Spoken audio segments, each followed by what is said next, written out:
Quero cumprimentar a cada um com a graça e a paz do Senhor. Os que recebem, digam amém. Nós estamos com muitas pessoas conosco nesta noite, muitos visitantes. Queremos dizer que são bem-vindos aqui para cultuar a Deus conosco. Hoje, com a graça de Deus, hoje tivemos um dia muito bonito aqui em Umuarama, né? Acho que um dos dias mais lindos, fresco, quase que não tinha calor, dia lindo. Feriado, os irmãos estão descansando, outros viajaram, né, também por causa desses feriados. E você que veio de fora, está conosco hoje aqui, você é muito bem-vindo, convidamos para estar nos demais cultos da igreja. Vamos ver se nós conseguimos terminar hoje esse estudo sobre bênçãos e maldições, para que na próxima quinta-feira, aí sim, nós vamos fazer uma oração de quebra, de renúncia, de anulação, aniquilamento de todas essas coisas nas nossas vidas, na vida dos nossos descendentes e na vida também dos nossos ascendentes, ou seja, os nossos pais, filhos e os nossos ascendentes, pais, avós, bisavós, desfazer essas obras, para que você então possa crescer. Uma vez eu perguntei, orando ao Senhor, eu perguntei por que é que os crentes não crescem, alguns crentes não crescem. E a resposta que eu tive, que o Senhor me deu, o Espírito Santo falou ao meu espírito, é porque essas pessoas, elas não são libertas. Para você crescer, você precisa ser liberto. Para você crescer, você precisa ser liberto. É por isso que Jesus disse: e conhecereis a verdade. Ele é a verdade. A palavra de Deus é a verdade. E a verdade vos libertará. Uma coisa é salvação e outra é libertação. Tem muitos pastores, líderes, que não entendem assim. Eles entendem que uma vez salvo, instantaneamente você está liberto. Irmãos, a Bíblia não ensina assim. A Bíblia nos dá base para entender diferentemente. E tem mais, a experiência nos mostra que quando uma pessoa é liberta, ela cresce espiritualmente. Mas enquanto ela não for liberta, ela fica naquele sobe e desce, naquele vai e vem. Tem hora que está lá no monte, tem hora que está lá no vale, e a sua vida ela não é um crescendo de glória em glória, de degrau em degrau, até que ela seja liberta. E depois que ela for liberta, se ela não voltar a abrir portas para o inimigo, ela permanecerá liberta. Por isso é que Jesus diz: verdadeiramente sereis livres. Só você pode reverter essa libertação. Sabia disso? E eu quero falar mais tarde sobre isso. Amados, nós estamos então ministrando sobre bênçãos e maldições. Deuteronômio, capítulo 11. Abra sua Bíblia rapidamente. Nós vamos ler para reiniciar esse estudo. Deuteronômio, capítulo 11. A partir do versículo 26 e o versículo 27 e 28, até a metade do versículo 28, diz assim: Deus falando através do seu servo Moisés, ele diz: vede que hoje eu ponho diante de vós a bênção e a maldição. A bênção, se obedecerdes aos mandamentos do Senhor vosso Deus, que hoje vos ordeno. Então a bênção está condicionada ao que mesmo? A obediência à palavra de Deus. Versículo 28. Porém a maldição, se não obedecerdes aos mandamentos do Senhor vosso Deus. Então a maldição ela vem pela desobediência e a bênção vem pela obediência. Obediência a Deus e a sua palavra. E nós estamos vendo que as pessoas, por não conhecerem a palavra de Deus, elas falam muitas vezes, como foi dado o testemunho hoje aqui pela irmã Sueli, né, por não conhecer a palavra de Deus, elas liberam a palavra de maldição. E a palavra de maldição se cumpre. Por quê? Porque a Bíblia diz em Provérbios 18, 21, você já aprendeu isso comigo ao longo de várias ministrações anteriores a essa, que a morte e a vida, a bênção e a maldição estão no poder da língua, estão no poder da palavra que nós falamos. E aquele que bem administra a sua língua, comerá do seu fruto. Mas aquele que mal administra, contrário senso, vai colher do seu fruto também. Tudo vai depender do que nós falamos. Então são duas coisas, irmãos. Quando nós aprendemos a palavra de Deus, estudamos a palavra de Deus, aprendemos como falar a palavra de Deus e praticamos, pomos em prática, o resultado é bênção.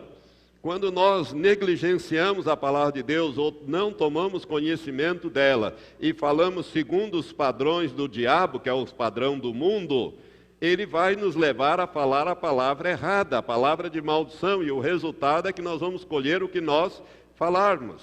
Não adianta você dizer, o culpado é o diabo, Senhor, foi ele que me levou a fazer isso. Não, você tem o livre-arbítrio. Eu conheço muitas pessoas que não têm Jesus Cristo como seu Senhor, não nasceram de novo, mas são cuidadosos com essas coisas. E o resultado é que eles vivem também, debaixo de bênção, ou seja, eles não liberam palavras de maldição. Por quê? Porque tem certos temor de Deus no seu coração, ainda que não conheça em profundidade a palavra de Deus. O temor de Deus está no seu coração. E nós estávamos falando, na última quinta-feira, nós falamos sobre várias coisas, espíritos familiares, nós estávamos falando sobre espíritos familiares que atuam, por exemplo, na destruição de lares, promovendo a separação, divórcio. Nós falamos de espíritos familiares que acompanham gerações, promovendo o alcoolismo. E algumas pessoas, depois da ministração, vieram falar comigo, pastor, isso que o senhor falou hoje é uma pura verdade. Meu avô é assim, meu pai era assim, e aí foi contando, eu também, dado ao alcoolismo. Isso vem de gerações, pessoas que têm as suas vidas destruídas, as suas famílias destruídas por causa do alcoolismo. Outras pessoas que têm fraqueza mental, perturbação mental e até mesmo loucura, têm traumas, medos, inseguranças, incertezas. São todas essas coisas, irmãos, ocasionadas por espíritos familiares. Espíritos familiares. E nós paramos quando estávamos falando de doenças. Nós mencionamos doenças e falamos alguma coisa sobre doenças e lembramos aos irmãos de Isaías 53, quando profeticamente foi profetizado acerca de Jesus 750 anos antes de Jesus nascer.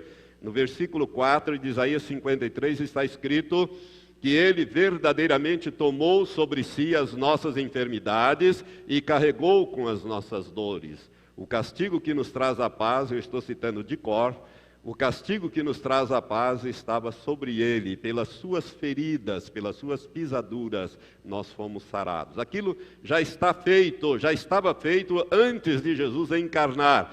Lembre-se que Deus é eterno, não há tempo para Deus, não há tempo para Deus Pai, Filho e Espírito Santo. E Jesus veio na plenitude dos tempos e cumpriu essa profecia. Então nós não precisamos ficar doentes, nós não precisamos viver uma vida de doenças.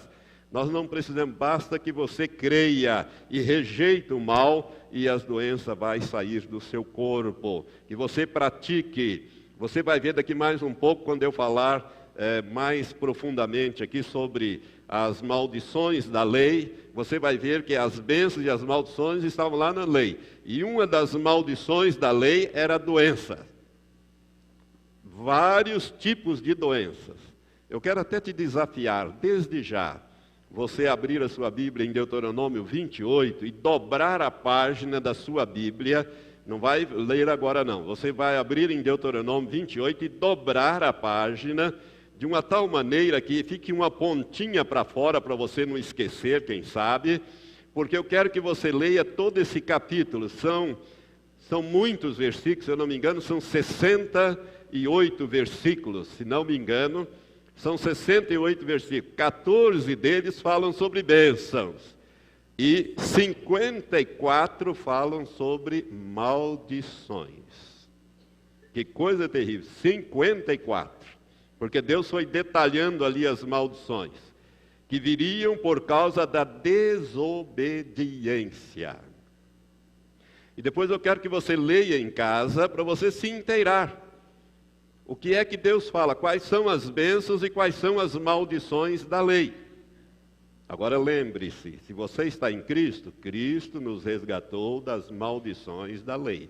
Você não precisa sofrer essas maldições. Amém?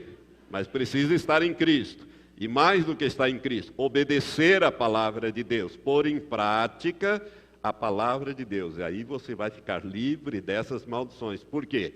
Porque verdadeiramente Jesus Cristo tomou sobre ele as nossas enfermidades, as nossas dores, as nossas doenças. Você está entendendo? Que maravilha que é a palavra de Deus? Mas as doenças estão aí. Nós tínhamos falado sobre o câncer, né, que é uma enfermidade que nós consideramos maligna. Quando oramos em relação a alguém que tem algum câncer de qualquer tipo, nós pastores aqui da igreja, costumamos amaldiçoar aquela doença para que ela morra, aquelas células cancerígenas para que morram, né, para que desapareça aquilo do corpo da pessoa.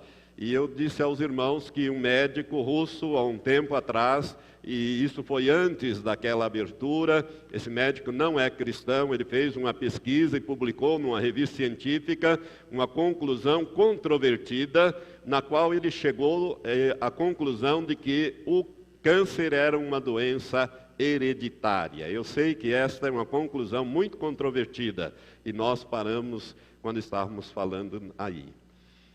Irmãos, eu quero falar também hoje, da sequência nisso, espíritos familiares de prostituição. De prostituição. São os demônios de algumas castas especializadas em agir nesta área da sexualidade. São os demônios conhecidos como pomba-gira, o demônio conhecido como Kundalini, Zé Pilintra. Zé Pilintra age tanto na bebida como também no sexo. Essas castas de demônios, talvez você já tenha ouvido falar desses nomes. Eu quero dizer para você que são demônios muito fortes, que entram nas pessoas e que dominam a sexualidade das pessoas, deixam as pessoas descontroladas sexualmente.